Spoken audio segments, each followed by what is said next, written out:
Nunca pensé que iba a terminar escribiendo algo así, pero ya no puedo seguir fingiendo que no pasó. Tengo 25 años, soy argentino y hasta hace un año mi vida giraba completamente alrededor del gimnasio donde trabajaba como entrenador personal. Siempre fui el típico pibe disciplinado, el que se levanta a las 5 de la mañana sin quejarse, el que pesa la comida, el que repite que la constancia es todo. Durante mucho tiempo eso fue lo único que me definía. Mi cuerpo, mi rutina, mis clientes. Y la sensación de que, si seguía así, en algún momento iba a lograr algo grande. No nací con plata. Mi vieja siempre hizo lo que pudo y yo empecé a trabajar bastante joven. Ser entrenador no era solo un trabajo para mí, era como la prueba de que podía construir algo propio sin depender de nadie. Me maté estudiando cursos, certificaciones, viendo vídeos, practicando con amigos gratis al principio. Cuando por fin conseguí un puesto fijo en un gimnasio bastante conocido de mi ciudad, sentí que estaba empezando de verdad. Al principio tenía pocos clientes, pero me esforzaba el doble. Me quedaba más horas, armaba planes personalizados, respondía mensajes a cualquier hora. Yo quería que confiaran en mí. Y de a poco pasó. Empecé a llenar la agenda, a tener lista de espera algunos días. La gente me recomendaba. Me saludaban por mi nombre apenas entraban. Eso, aunque suene tonto, me hacía sentir importante. Sé que suena a orgullo, y tal vez lo era. Me gustaba que me vieran como el entrenador responsable, el que no toma atajos, el que predica con el ejemplo. Siempre repetía que en este ambiente hay mucha mentira, mucho producto milagro, mucha promesa vacía. Yo decía que no era así, que conmigo todo era esfuerzo real. Y lo creía de verdad. Decidí contar esto ahora porque ya no me queda casi nada de lo que tenía en ese momento. Cambié de ciudad, empecé de cero, y todavía hay días en los que me despierto con esa sensación en el pecho, como si algo estuviera mal aunque esté todo en silencio. Durante meses traté de convencerme de que no era para tanto, de que había sido solo mala suerte. Pero no. No fue solo eso. Hubo decisiones. Mis decisiones. Todo empezó de una manera tan normal que todavía me cuesta aceptar cómo terminó. Entre mis clientes había uno que se destacó desde el principio. Tenía unos años más que yo, creo que rondaba los 30 y pico. Venía casi todos los días, siempre puntual, siempre con ganas de hablar. Al principio nuestras conversaciones eran lo típico, dieta, entrenamientos, metas físicas. Pero con el tiempo empezamos a hablar de cosas más personales. Familia, parejas, frustraciones, planes. Yo no soy de abrirme mucho, pero con él me sentía cómodo. Tal vez porque me hacía sentir que me respetaba. Me decía que yo tenía cabeza para cosas grandes, que no me quedara solo con el sueldo del gimnasio. Que un tipo como yo podía generar mucho más. Esas palabras me quedaron dando vueltas. Nadie me había dicho algo así antes con tanta seguridad. Empezamos a entrenar más seguido. A veces se quedaba después de su sesión solo para charlar. Me preguntaba cuánto ganaba, cuánto me quedaba limpio después de pagar alquiler y gastos. Yo le respondía sin pensar demasiado. Nunca vi nada raro en eso. Lo veía como alguien ambicioso, como yo. Alguien que quería crecer. En ese momento mi situación económica no era mala, pero tampoco era cómoda. Vivía justo. Si se rompía algo en el departamento, me desacomodaba todo el mes. Si bajaba un cliente, lo sentía. Y aunque me daba vergüenza admitirlo, me frustraba ver a otros entrenadores haciendo plata con cosas que yo consideraba poco éticas.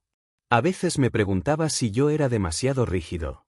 Él empezó a decirme que conocía oportunidades, cosas simples, movimientos rápidos, como los llamaba. Nunca entraba en detalles al principio. Solo dejaba la idea flotando. Yo me reía, le decía que no era para mí. Siempre fui cuidadoso. O al menos eso creía. Pero también es verdad que algo dentro mío se encendía cada vez que mencionaba ganar más en menos tiempo. Pensaba en mi vieja, en ayudarla más. Pensaba en abrir mi propio espacio algún día. Pensaba en no estar contando monedas a fin de mes. Y aunque me repetía que lo mío era el esfuerzo limpio, empecé a escuchar con más atención. No hubo una propuesta directa al principio. Fue más bien una semilla. Comentarios sueltos después de entrenar, ejemplos de gente que se animó y ahora estaba mejor. Yo asentía, pero por dentro sentía una mezcla rara, curiosidad y desconfianza al mismo tiempo. Sé que debía haber puesto un límite más claro desde el comienzo. Sé que debía haber mantenido todo en lo profesional. Pero en ese momento no lo vi como un peligro. Lo vi como una puerta. Y el día que finalmente me explicó de qué se trataba, ya no estaba tan seguro de querer mantenerla cerrada. Y el día que finalmente me explicó de qué se trataba, ya no estaba tan seguro de querer mantenerla cerrada. Me lo dijo después de entrenar, cuando el gimnasio ya estaba casi vacío. Yo estaba guardando unas mancuernas y él se apoyó en la pared, como si nada. Me habló de suplementos. Nada raro al principio. Proteínas, preentrenos, quemadores. Algo que yo veía todos los días. Me dijo que había una forma de comprarlos mucho más baratos y revenderlos con un margen enorme. Es lo mismo que venden en todos lados, me aseguró. Solo que sin intermediarios. Yo me quedé callado. En mi cabeza eso no sonaba ilegal, pero tampoco sonaba del todo limpio. Le pregunté de dónde salían. Se rió. No una risa nerviosa, más bien confiada. Me dijo que tenía contactos en depósitos, que muchas marcas inflan precios, que todo era un juego de distribución. Hablaba como si supiera exactamente lo que hacía. Y yo quería creerle. Sé que suena ingenuo, pero en ese momento pensé que tal vez estaba siendo demasiado desconfiado. En este ambiente todo el mundo vende algo. Algunos hasta sin saber qué es realmente. Yo, en cambio, siempre recomendaba marcas específicas, confiables. Me rompía la cabeza estudiando etiquetas.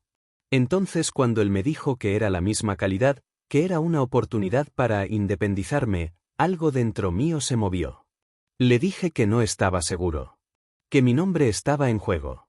Y ahí fue cuando empezó a tocarme justo donde más me dolía. Me dijo que yo ya tenía reputación, que la gente confiaba en mí, que si yo ofrecía un producto nadie iba a dudar. No es estafar a nadie, repetía. Es hacer lo que hacen todos, pero quedándote vos con la ganancia. Esa frase me quedó dando vueltas días enteros. Al principio intenté hacer como que la conversación no había pasado. Seguí con mi rutina, con mis clientes, con mis planes alimenticios. Pero cada vez que veía a alguien comprando suplementos en el mostrador del gimnasio, pensaba en los números que él me había mostrado en el celular. Eran cuentas simples, casi ridículas. En un mes podía ganar lo que me llevaba 3 trabajando a full. Ahí empezó la incomodidad. No por él, sino por mí. Porque me descubrí tentado. Y yo siempre me había creído más firme que eso. Me repetía que no necesitaba atajos. Pero después miraba mi cuenta bancaria y la seguridad se me desarmaba un poco.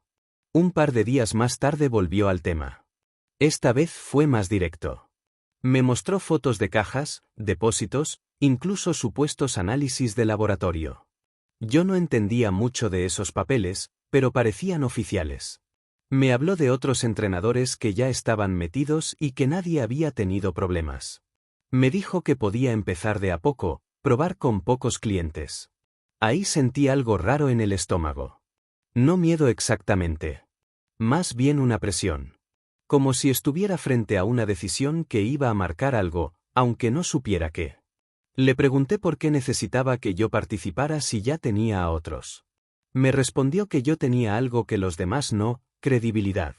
Esa palabra me golpeó fuerte. Porque era verdad. Yo había construido eso con años de disciplina. Y ahora estaba considerando usarlo para algo que ni siquiera entendía del todo. Empecé a notar pequeños detalles que antes me parecían insignificantes. A veces bajaba la voz cuando hablábamos. O miraba alrededor, como asegurándose de que nadie estuviera escuchando. Cuando le preguntaba cosas más técnicas, cambiaba el tema o respondía demasiado rápido. Nada concreto, nada que pudiera señalar y decir esto está mal. Pero algo no terminaba de cerrar. Una noche me escribió por mensaje, fuera del horario habitual. Eso ya me pareció extraño. Me mandó un audio largo explicando que era el momento perfecto para entrar, que tenía un lote disponible y que si yo quería, me reservaba parte. Escuché el audio varias veces. Su tono era entusiasta, casi urgente. Yo estaba solo en mi departamento cuando lo escuché. Me acuerdo que miré alrededor como si alguien pudiera darme una señal. Pensé en mi vieja, en lo que siempre me decía sobre no meterme en cosas raras. Pensé en mi orgullo, en la imagen que tenía de mí mismo. Y también pensé en el alivio de no estar contando cada peso. No dormí bien esa noche. Me desperté varias veces con la sensación de que estaba por cometer un error, aunque todavía no había aceptado nada. A la mañana siguiente, en el gimnasio, él actuó como si nada. Entrenamos fuerte, hablamos de fútbol, de planes para el verano. Esa normalidad me confundía más que cualquier cosa. Creo que en el fondo esperaba que algo externo me obligara a decir que no. Que apareciera una señal clara, una alarma, algo indiscutible. Pero no pasó. Todo seguía viéndose normal. Demasiado normal. Y cuando me volvió a preguntar, esta vez mirándome fijo y esperando una respuesta concreta, me di cuenta de que ya no estaba dudando solo por ética, estaba dudando porque sabía que si decía que sí, algo en mí iba a cambiar para siempre. Y cuando me volvió a preguntar, esta vez mirándome fijo y esperando una respuesta concreta, me di cuenta de que ya no estaba dudando solo por ética, estaba dudando porque sabía que si decía que sí, algo en mí iba a cambiar para siempre. No sé en qué momento exacto crucé la línea. Me gustaría decir que me presionó, que insistió hasta cansarme, pero la verdad es que fui yo el que terminó diciendo que sí. Así, seco. Bueno, probemos. Apenas lo dije sentí una mezcla rara de adrenalina y culpa. Como cuando haces algo prohibido y todavía no pasó nada, pero ya sabes que no deberías haberlo hecho. Al principio todo fue chico, como él prometió. Un par de tarros de proteína, algunos preentrenos. Me los entregó en el estacionamiento del gimnasio, en el baúl de su auto. Ese detalle me incomodó más de lo que quise admitir. Me dijo que era para evitar preguntas innecesarias. Yo asentí, intentando convencerme de que era solo discreción comercial. Cuando tuve los productos en mis manos, los miré más de lo normal. Las etiquetas estaban bien hechas, los sellos parecían originales. Pero había algo mínimo, casi imperceptible, que no me cerraba. El diseño era levemente distinto al que yo conocía. El color un poco más opaco. Me dije que tal vez era otra línea, otra edición. Busqué fotos en internet para comparar. Algunas coincidían, otras no tanto. Me quedé hasta tarde esa noche mirando detalles como si fuera un detective improvisado. Debí haber frenado ahí. Lo sé. Pero en lugar de eso, empecé a pensar a quién podía ofrecérselos. No obligué a nadie. Eso me repetía para sentirme mejor. Solo se lo comenté a 2 clientes con los que tenía más confianza. Les dije que podía conseguirles el mismo suplemento más barato, que era una oportunidad. Cuando me preguntaron si era original, respondí que sí sin titubear. Y eso fue lo que más me pesa ahora. Porque en ese momento no estaba seguro al 100%. Los primeros días no pasó nada extraño. Los clientes me agradecieron el precio, me pagaron en efectivo y yo le transferí su parte a él. Cuando vi la ganancia en mi cuenta sentí un alivio inmediato. Era real. Funcionaba. En una semana había hecho casi lo que ganaba en varias sesiones. Me dije que tal vez había exagerado mis miedos. Pero la tranquilidad me duró poco. Uno de los chicos me escribió a los pocos días diciendo que el sabor era distinto al habitual. Intenté restarle importancia. Capaz cambiaron la fórmula, le respondí. Después otro me comentó que la textura no se disolvía igual. Ahí algo empezó a apretarme el pecho. No era una queja grave, pero era suficiente para que mi cabeza empezara a correr. Le escribí a él enseguida. Le conté lo que me habían dicho. Su respuesta fue rápida, demasiado rápida. Me dijo que era normal, que algunas partidas salían distintas, que la gente siempre exagera. Incluso me mandó capturas de supuestos comentarios en foros donde otros hablaban de lo mismo con productos originales. Era como si tuviera preparada cada respuesta. En vez de tranquilizarme, eso me puso más nervioso. Empecé a revisar los tarros que me quedaban como si buscara una falla visible. Olía el polvo, comparaba con uno original que tenía en casa. Me obsesioné con detalles mínimos. A veces pensaba que estaba siendo paranoico. Otras veces estaba convencido de que me había metido en algo turbio. Mi rendimiento en el gimnasio empezó a cambiar. Me distraía durante las sesiones. Me encontraba mirando el celular esperando algún mensaje de queja. Cuando alguien mencionaba la palabra suplemento, mi cuerpo se tensaba sin que pudiera evitarlo. Yo, que siempre me mostraba seguro, empecé a dudar hasta cuando daba indicaciones simples. Una tarde, uno de los clientes que me había comprado el producto me dijo que había sentido malestar estomacal después de tomarlo. No me acusó de nada, solo lo comentó. Pero a mí me cayó como un golpe. Me fui al baño del gimnasio y me miré al espejo un rato largo. Intenté convencerme de que era casualidad, que podía pasar con cualquier marca. Pero en el fondo ya no estaba tan tranquilo. Esa noche le pedí que me mostrara el lugar de donde salían los productos. Le dije que necesitaba quedarme tranquilo. Al principio dudó, lo noté en su silencio. Después aceptó, pero puso condiciones. Que no comentara nada, que fuera discreto, que confiara. Ahí fue cuando entendí que ya no estaba manejando la situación. Sentía que dependía de sus respuestas para calmar mi ansiedad. Y eso me asustó más que cualquier etiqueta mal impresa. Porque por primera vez dejé de pensar solo en el dinero, y empecé a preguntarme si había puesto en riesgo algo mucho más grande, aunque todavía no sabía hasta qué punto. Porque por primera vez dejé de pensar solo en el dinero, y empecé a preguntarme si había puesto en riesgo algo mucho más grande, aunque todavía no sabía hasta qué punto. Quedamos en vernos un sábado a la tarde. Me pasó una dirección en las afueras de la ciudad. Cuando la busqué en el mapa me apareció una zona medio industrial, pero bastante descuidada. Ya eso me hizo ruido.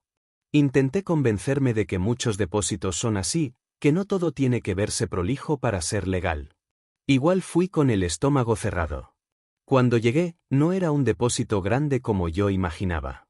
Era un galpón chico, con la pintura gastada y un portón medio oxidado. Él ya estaba ahí, apoyado contra su auto. Me saludó como siempre, relajado, como si me estuviera mostrando una oficina nueva. Yo traté de actuar normal, pero por dentro estaba en alerta. Entramos. El olor fue lo primero que me golpeó. No era el típico olor a almacén cerrado. Era algo más químico, más fuerte. Adentro había mesas largas con cajas abiertas, bolsas de polvo blanco sin marca, etiquetas apiladas en un rincón y varias máquinas chicas que no supe identificar al principio. Me quedé parado en la entrada unos segundos, sin saber qué decir. Le pregunté dónde estaban los productos originales. Se rió, pero esta vez la risa no me sonó confiada. Me dijo que ahí se armaban. Que el contenido era básicamente lo mismo, que la proteína en sí venía de otro proveedor y que lo demás era marketing. Sentí que algo se me caía adentro. No era un intermediario. No era un lote paralelo. Era directamente fabricación. Me acerqué a una de las mesas. Vi a un tipo, que no conocía, llenando tarros vacíos con una pala plástica. Sin guantes. Sin nada. Las etiquetas de marcas reconocidas estaban apiladas al costado, listas para pegar. Me quedé helado. Literal. Me temblaban las manos y no sabía dónde poner la mirada. Le dije que eso no era lo que me había contado. Que yo había entendido otra cosa. Me respondió que era lo mismo, que no fuera dramático, que el polvo era proteína igual, que nadie analizaba nada. Es negocio, me dijo. Si no lo hacemos nosotros, lo hace otro. No lo podía creer. Sentí una mezcla de bronca y vergüenza. Bronca porque me había mentido en la cara. Vergüenza porque, en el fondo, yo había querido creerle. Porque había aceptado sin exigir pruebas reales. Porque ya había vendido esos tarros. Le pregunté si tenía algún análisis real del contenido. Me mostró un papel arrugado, sin membrete claro, con números impresos que podían significar cualquier cosa. Lo miré varias veces esperando que mi cabeza encontrara una explicación lógica.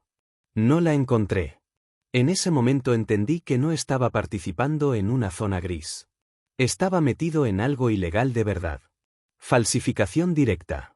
Y lo peor no era la ley. Era la gente que confiaba en mí. Los chicos que me preguntaban qué tomar. Los que me habían pagado creyendo en mi palabra. Sentí que me faltaba el aire. Me apoyé en una pared y traté de ordenar las ideas. Parte de mí quería irse corriendo. Otra parte, la más cobarde, pensaba en el dinero que ya había ganado y en el que podía seguir ganando. Esa contradicción me partía la cabeza. Le dije que necesitaba pensar. Su expresión cambió. Ya no era el tipo amable del gimnasio. Me dijo que no podía bajarme ahora, que ya estaba adentro, que había movido producto gracias a mí. Su tono era distinto, más firme, casi amenazante sin decir nada explícito. Ahí sentí miedo de verdad. Salí del galpón con una presión en el pecho que no me dejaba respirar bien.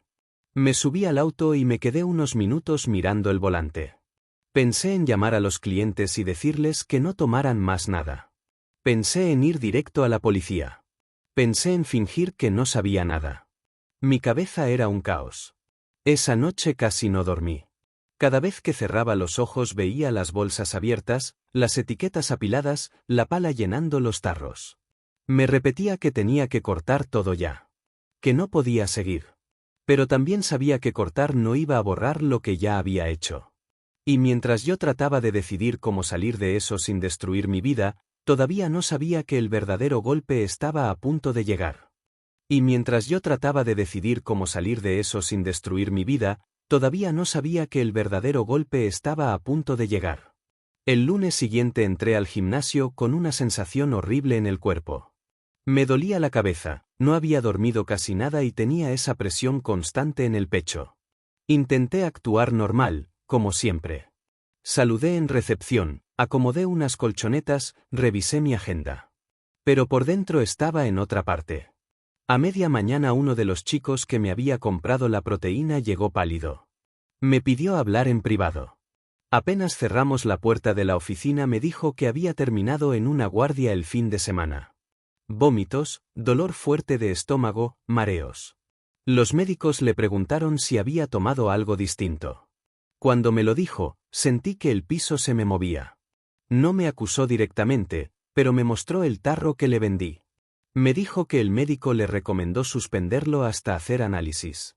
Yo lo miraba y no sabía qué decir. Me escuché a mí mismo repetir que tal vez era una reacción aislada, que podía ser otra cosa. Pero ni yo me creía.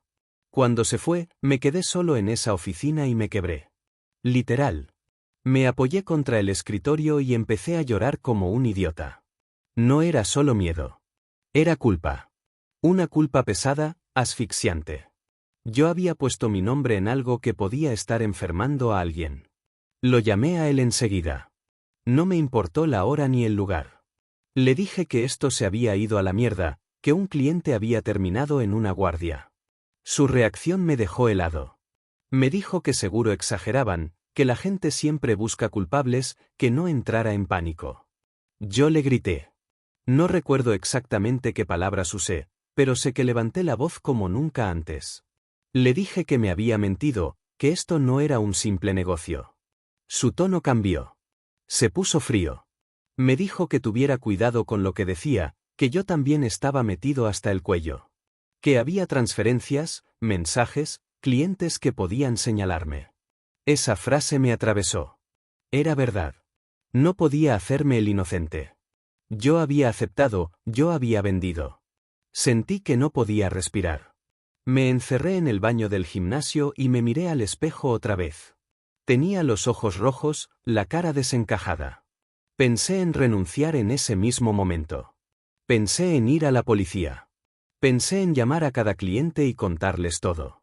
Pero cada opción parecía destruirme de una manera distinta. Ese mismo día, otra clienta me escribió diciendo que el sabor era rarísimo y que quería devolver el producto. Ya no eran detalles mínimos. Era una cadena. Y yo estaba en el medio. No sé si fue lo correcto, pero fue lo único que pude hacer en ese momento, le devolví la plata a todos los que me habían comprado. Saqué mis ahorros, casi todo lo que tenía guardado, y empecé a transferir. Les dije que prefería cancelar la venta por una duda con el proveedor. No tuve el valor de contar toda la verdad todavía. Me daba miedo que explotara todo. Esa tarde lo enfrenté cara a cara en el estacionamiento. Le dije que me bajaba, que no quería saber más nada. Él intentó convencerme otra vez, habló de dinero, de exageraciones, de que estaba reaccionando como un nene. Yo exploté.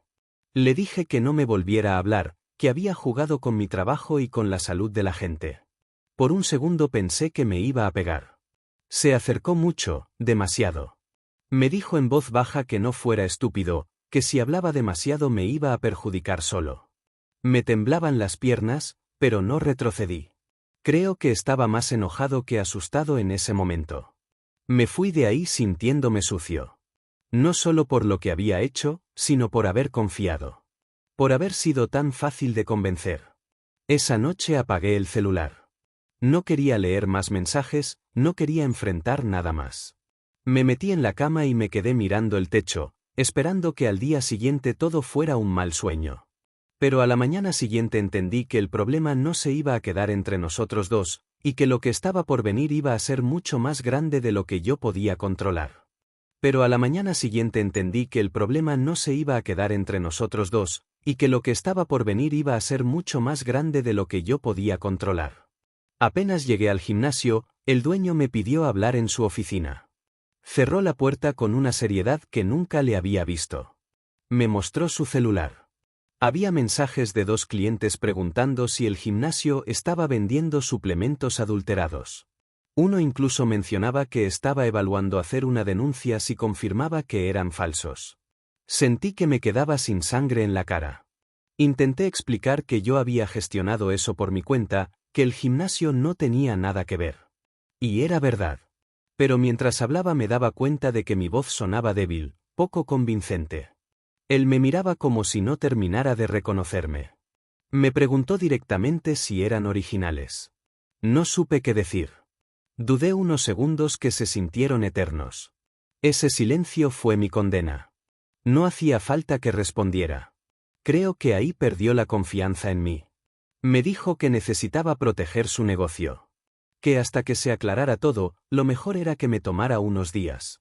Unos días que en realidad sonaron a expulsión elegante. Asentí sin discutir. No tenía fuerza para pelear nada.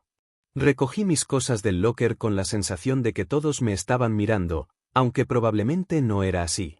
Igual yo me sentía expuesto, señalado. Cuando salí a la calle me invadió un vacío raro. No sabía a dónde ir. No quería volver a mi departamento todavía, no quería enfrentar el silencio. Me senté en el auto y me quedé ahí, mirando el volante otra vez, como si fuera la única cosa estable en mi vida en ese momento. Los días siguientes fueron confusos. Algunos clientes me escribieron preguntando qué estaba pasando. A los que habían tenido síntomas les pedí disculpas. No supe cómo decirlo mejor. Les devolví la plata, me ofrecí a acompañarlos a hacerse estudios si hacía falta. Algunos me respondieron con comprensión. Otros fueron más duros. Y los entiendo. Yo también estaría enojado. Él desapareció. Literal. No respondió más mis mensajes. Pasé por el gimnasio un par de veces y no volvió. Me enteré por un conocido que había dejado de ir. Como si nada. Como si yo hubiera sido el único rostro visible de todo. Pasaron días sin que pudiera dormir bien. Me despertaba sobresaltado pensando que iban a tocarme la puerta con una denuncia. Revisaba el celular cada 5 minutos esperando un mensaje peor que el anterior. Mi cabeza no paraba. Me reprochaba cada paso. Cada conversación. Cada vez que elegí no hacer más preguntas. Le conté a mi vieja una versión resumida. No tuve el valor de entrar en todos los detalles, pero le dije que me había metido en algo que no debía. Escuché la decepción en su silencio. No me gritó. No me insultó. Y eso fue peor. Me dijo que lo importante era asumir y no volver a equivocarme. Yo asentía, pero por dentro me sentía un fraude. El dueño del gimnasio finalmente me llamó para decirme que no podía seguir trabajando ahí. Que la situación había generado desconfianza y que necesitaba cuidar la imagen del lugar. Intenté defenderme, decir que yo también había sido engañado. Pero mientras lo decía me daba cuenta de que sonaba a excusa. Yo había elegido participar. Colgué y me quedé sentado en el borde de la cama. Sin trabajo, con ahorros casi vacíos por devolver el dinero, con mi nombre dando vueltas en conversaciones incómodas. No sabía qué hacer después de eso. Toda mi identidad estaba atada a ese lugar. A esa rutina. Y de golpe no tenía nada. El silencio fue peor que cualquier grito. Dejaron de escribirme. Dejaron de preguntarme. Algunos clientes me bloquearon directamente. Otros simplemente no respondieron más. Sentí que en cuestión de días pasé de ser el entrenador confiable a ser el tipo del que conviene alejarse. Empecé a evitar salir. Me daba miedo cruzarme con alguien del gimnasio. Me daba vergüenza. Me repetía que tenía 25 años, que todavía podía reconstruirme. Pero la sensación de haber arruinado todo por ambición me pesaba demasiado. Después de una semana así, entendí que quedarme en esa ciudad solo iba a recordarme cada error. Y fue ahí cuando empecé a pensar en irme, aunque todavía no sabía si estaba escapando o intentando empezar de nuevo. Después de una semana así, entendí que quedarme en esa ciudad solo iba a recordarme cada error. Y fue ahí cuando empecé a pensar en irme, aunque todavía no sabía si estaba escapando o intentando empezar de nuevo. Al principio me repetía que era temporal. Que me iba unos meses, que necesitaba aire. Pero en el fondo sabía que también estaba huyendo de las miradas, de los rumores, de esa versión de mí que había quedado manchada. Conseguí un contacto en otra ciudad a través de un excompañero de curso. No era el mejor gimnasio del mundo, pero necesitaban entrenadores y yo necesitaba trabajar. Hice las valijas con una mezcla rara de alivio y vergüenza. Mientras doblaba la ropa pensaba en lo rápido que se puede desarmar una vida que uno cree estable. Un mes antes yo tenía agenda llena, clientes fieles, planes. Ahora estaba metiendo todo en dos bolsos, tratando de convencerme de que esto era una oportunidad y no una consecuencia. En el viaje en micro tuve demasiado tiempo para pensar. Miraba por la ventana y me preguntaba en qué momento exacto me traicioné a mí mismo. Porque más allá de lo que él hizo, más allá de sus mentiras, hubo un punto en el que yo elegí no mirar demasiado. Elegí el dinero. Elegí la posibilidad de ganar más rápido. Y eso es lo que más me cuesta perdonarme. A veces pienso que si hubiera hecho más preguntas desde el principio, si hubiera dicho que no cuando vi el estacionamiento, el baúl, las excusas, tal vez todo sería distinto. Pero también sé que en ese momento quería creer. Quería que fuera real, quería sentir que estaba aprovechando una oportunidad inteligente y no haciendo algo sucio. No sé si merecía perder todo como lo perdí, pero tampoco puedo decir que fui inocente. Esa es la parte que más me incomoda. Me gustaría poder señalarlo a él como el único culpable y quedarme tranquilo. Pero yo puse mi nombre. Yo vendí esos tarros. Yo respondí sí cuando me preguntaron si eran originales sin estar completamente seguro. En la nueva ciudad empecé desde abajo otra vez. Clientes nuevos, cero reputación. Esta vez me volví obsesivo con la transparencia. Si alguien me pregunta por un suplemento, le digo que lo compre directo en una tienda oficial. Si no estoy seguro de algo, lo admito. A veces siento que exagero, que estoy intentando compensar. Pero prefiero eso antes que volver a sentir esa culpa. He cambiado desde entonces, pero no estoy seguro de si fue para bien o simplemente por miedo. Hay días en los que me siento más fuerte, más consciente. Y hay otros en los que me siento pequeño, como si todo lo que construya pudiera derrumbarse otra vez por una mala decisión. Con el tiempo entendí cosas que en ese momento no quería ver. Entendí que mi necesidad de demostrar que podía crecer me hizo vulnerable. Que mi orgullo también jugó en contra. Yo quería ser el entrenador distinto, el ético, el correcto. Y cuando apareció la chance de ganar más sin perder esa imagen, al menos en apariencia, me aferré a esa ilusión. Todavía hay noches en las que me acuerdo del galpón. Del olor. De las bolsas abiertas. Y me pregunto qué hubiera pasado si algún cliente hubiera terminado peor. Si el malestar hubiera sido algo más grave.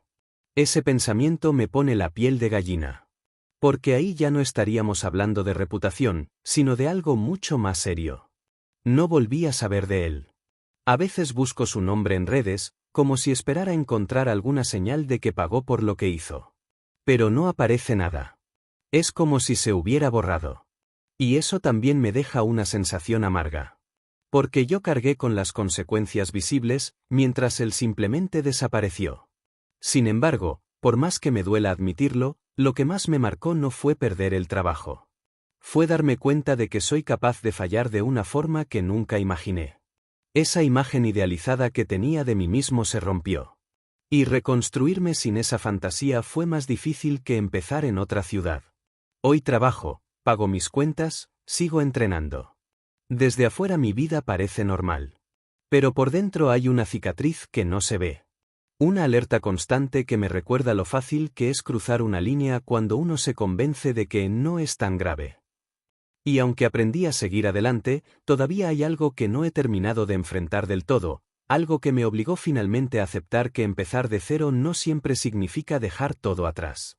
Y aunque aprendí a seguir adelante, todavía hay algo que no he terminado de enfrentar del todo, algo que me obligó finalmente a aceptar que empezar de cero no siempre significa dejar todo atrás. Unos meses después de mudarme, cuando ya estaba un poco más estable, me llegó un mensaje que me hizo retroceder todo de golpe. Era uno de los chicos que me había comprado el suplemento en la ciudad anterior. Me escribió para decirme que finalmente los estudios le habían dado bien, que no había quedado nada grave, que probablemente había sido una reacción puntual. Me dijo que esperaba que yo también estuviera bien. Leí ese mensaje varias veces. Sentí alivio, sí, pero también algo más difícil de explicar. Porque durante todo ese tiempo yo había vivido con el miedo constante de haber causado algo irreversible. Ese miedo me acompañaba en silencio, como una sombra. Saber que no había pasado a mayores no borró lo que hice, pero me quitó un peso que no sabía cómo soltar. Aún así, no me sentí libre. Me di cuenta de que el verdadero golpe no era una denuncia ni una enfermedad grave. Era haber roto la confianza. Y eso no se arregla con que todo salga más o menos bien. Con el tiempo dejé de esperar que apareciera él para pedir perdón o dar explicaciones. Entendí que hay personas que simplemente desaparecen cuando el desastre empieza. Yo también desaparecí, si lo pienso bien. Me fui. Cambié de ciudad. Intenté empezar de nuevo como si pudiera reiniciar mi reputación. Y en parte lo hice. Pero por dentro sabía que no era el mismo. Hubo un momento, ya instalado en la nueva ciudad, en el que pensé en contar públicamente lo que había pasado. En escribir un descargo, en asumir todo con nombre y apellido. Pero me frenó el miedo. Miedo a que eso volviera a explotar, a que afectara mi trabajo actual, a que mi vieja tuviera que volver a pasar vergüenza por mí. No sé si fue cobardía o simplemente instinto de supervivencia. Lo que sí hice fue hablarlo en terapia. Me costó admitirlo en voz alta. Decir vendí suplementos falsificados fue durísimo. Escuchar mis propias palabras me hizo tomar dimensión real de lo que había hecho. Durante mucho tiempo me escondí detrás de frases como me engañaron o yo no sabía todo. Y aunque eso es parcialmente cierto, también es cierto que yo elegí no saber demasiado. Hoy, cuando alguien me ofrece algo que suena demasiado fácil, demasiado rentable, siento una alarma interna inmediata. Antes esa alarma la ignoré porque necesitaba creer que era una oportunidad. Ahora la escucho. Tal vez esa sea la única enseñanza concreta que me quedó, aprender a desconfiar incluso cuando algo parece beneficiar exactamente lo que más deseo. No sé si algún día voy a entender del todo por qué me dejé llevar. A veces pienso que fue ambición. Otras veces creo que fue inseguridad, esa necesidad de demostrar que podía generar más, que no era solo el entrenador del gimnasio. Quizás fue un poco de todo. Lo que sí sé es que esa experiencia me rompió una versión idealizada de mí mismo. Yo creía que tenía límites muy claros. Creía que jamás cruzaría ciertas líneas. Y las crucé. No por maldad, sino por conveniencia. Y aceptar eso fue lo más difícil. Hoy sigo entrenando. Sigo levantándome temprano. Sigo hablando de disciplina con mis clientes. Pero cuando lo hago, ya no lo digo desde un pedestal. Lo digo sabiendo que también me equivoqué fuerte. Que la disciplina física no siempre significa disciplina moral. Y que nadie está tan lejos de cometer un error grande cuando empieza a justificar pequeñas cosas. A veces, cuando cierro el gimnasio por la noche y me quedo solo acomodando las pesas, me viene a la cabeza la imagen de ese galpón. El olor, las etiquetas, mi cara en el espejo del baño ese día. No con dramatismo, sino como un recordatorio. Como una cicatriz que ya no duele todo el tiempo, pero que sigue ahí. No perdí la vida, no fui preso, no hubo una tragedia irreversible. Pero perdí algo que me había costado años construir, la certeza de que siempre iba a hacer lo correcto. Y reconstruir esa confianza en mí mismo fue más difícil que cambiar de ciudad.